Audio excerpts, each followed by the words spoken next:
Welcome to தமிழன் tech தமிழா. இது வரைக்கும் நம்ம சேனலை சப்ஸ்கிரைப் பண்ணாதவங்க சப்ஸ்கிரைப் பண்ணிக்கோங்க. அப்படியே பக்கத்தில் இருக்கிற பெல் ஐக்கனை ப்ரெஸ் பண்ணிக்கோங்க.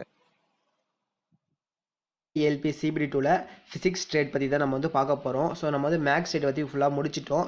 ஸோ அதோட ரீசெண்ட் வீடியோஸ் பார்க்கலாம், நம்ம சேனல் ரீசெண்ட் வீடியோ செக் பண்ணி பார்த்துக்கோங்க.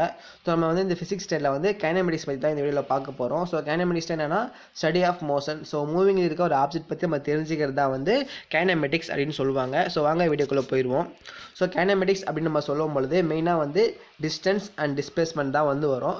ஸோ நம்ம டிஸ்டன்ஸையும் டிஸ்பிளேஸ்மெண்ட்டையும் கம்பேர் பண்ணி படிச்சுப்போம்.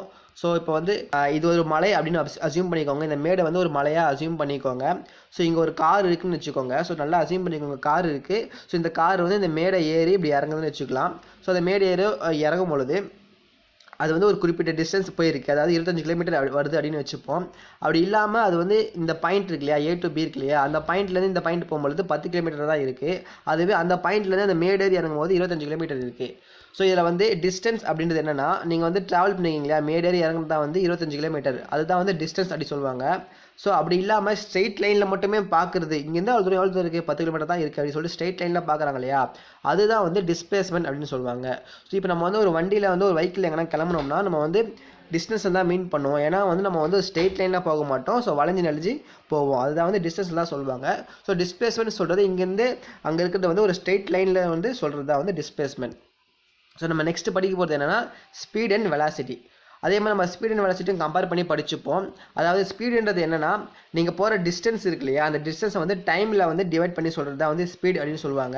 அதாவது இப்போ நீங்கள் வந்து 50 கிலோமீட்டர் ஸ்பீடில் போகிறீங்கன்னா எப்படி சொல்லுவாங்க, 50 கிலோமீட்டர் பர் ஹவர். ஸோ ஒரு மணி நேரத்துக்கு நீங்கள் வந்து 50 கிலோமீட்டரில் போகிற சொல்லியிருக்காங்க. அந்த ஒரு மணி நேரத்தில் 50 கிலோமீட்டர் வந்து டிஸ்டன்ஸ் டிவைட் பை டைம்ன்றது தான் வந்து ஹார்ஸில் சொல்லியிருப்பாங்க. அதுதான் வந்து ஸ்பீட் ஃபார்முலா. அதே மாதிரி வெலாசிட்டினா என்னென்னா டிஸ்பிளேஸ்மெண்ட் பை டைம் சொல்லுவாங்க. ஓகேங்களா. ஸோ இது ரெண்டுத்துக்குமே வந்து யூனிட் வந்து மீட்டர் பர் செகண்டில் தான் இருக்கும். நெக்ஸ்ட் வந்து ஆக்சலரேஷன். ஸோ ஆக்சலரேஷன் என்னது என்னன்னா, இந்த வெலாசிட்டி டிவைட் பை டைம், அதாவது displacement by times into times 2 times வரும்போது தான் வந்து வெலாசிட்டி சொல்லுவாங்க. அந்த வெலாசிட்டி தான் வந்து ஆக்சலரேஷன் வந்தால் வந்து மீட்டர் பர் செகண்ட் ஸ்கொயர். ஓகேங்களா. ஸோ இது நல்லா படிச்சுக்கோங்க. நெக்ஸ்ட்டு வந்து கைனமெட்டிக் ஈக்குவேஷன் போயிடுவோம். ஏன்னா இதில் வந்து ப்ராப்ளமேட்டிக்காக கேட்கறதுக்கு தான் வாய்ப்புகள் நிறைய இருக்குது. ஸோ அதனால் நம்ம வந்து கைனமெட்டிக் ஈக்குவேஷன் வந்துடுவோம். இதில் வந்து ஒரு பாடி வந்து ரெஸ்ட் மோஷனில் இருக்குது அப்படின்னு வச்சுக்கோங்க.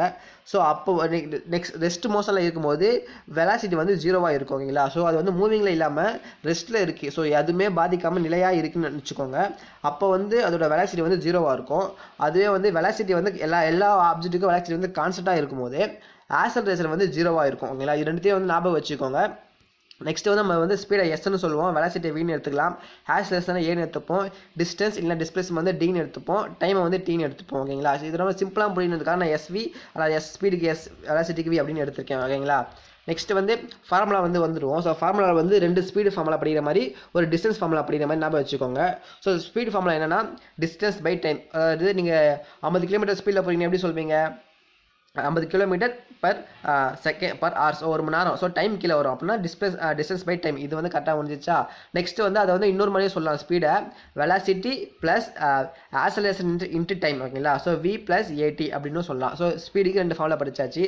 அதே மாதிரி ஸ்பீடை ஸ்கொயர் பண்ணி ஒரு ஃபார்முலா படிச்சுக்கோங்க, S² = V² + 2A டி நம்ம டிஸ்டன்ஸ். ஓகேங்களா. So 2AD. ஸோ இது 2 ஃபார்முலா படிச்சாச்சு. நெக்ஸ்ட் வந்து டிஸ்டன்ஸுக்கு தனியாக ஒரு ஃபார்முலா படிப்போம். இந்த D = என்னன்னா வெலாசிட்டி இன்டு time plus AT² divide by 2. So இதில் வந்து எதுக்கு ஒரே ஃபார்முலா கூட படிக்கலாம் அப்படின்னு கேட்பீங்க. ஸோ நமக்கு சப்போஸ் இப்போ வந்து இதில் வந்து நமக்கு டிஸ்டன்ஸ் இருக்குது, டைம் தெரிஞ்சால் இதை வந்து சம் கண்டுபிடிச்சிடலாம். இல்லை வெலாசிட்டியும் டைம் ஆக்சலரேஷன் தெரிஞ்சால் வந்து இந்த ஸ்பீடு ஐடென்டிஃபை பண்ணிடலாம். சப்போஸ் ஏதோ ஒன்று தெரியல. ஓகேங்களா. இதில் வந்து வெலாசிட்டி தெரியல, இல்லைனா டிஸ்டன்ஸ் தெரியலனா ஸோ இதில் இருக்கிற எதுனா ஒரு ஃபார்முலா தான் யூஸ் ஆகும். ஸோ இந்த 3 ஃபார்முலா வந்து 3 ஃபார்முலா இருந்தால் ஒரு ஃபார்முலா வந்து ஒரு சம்முக்கு வந்து யூஸ் பண்ணுற மாதிரி தான் இருக்கும் மோஸ்ட்டாக. ஸோ அதில் வந்து ரெஸ்ட்டாக இருக்கும் போது V வந்து 0 ஆக்கிக்கோங்க. அதாவது இங்கே V இருக்குன்னா ரெஸ்ட்டாக போகும்போது இந்த V 0 ஆக்கிட்டு சம் போடுங்க.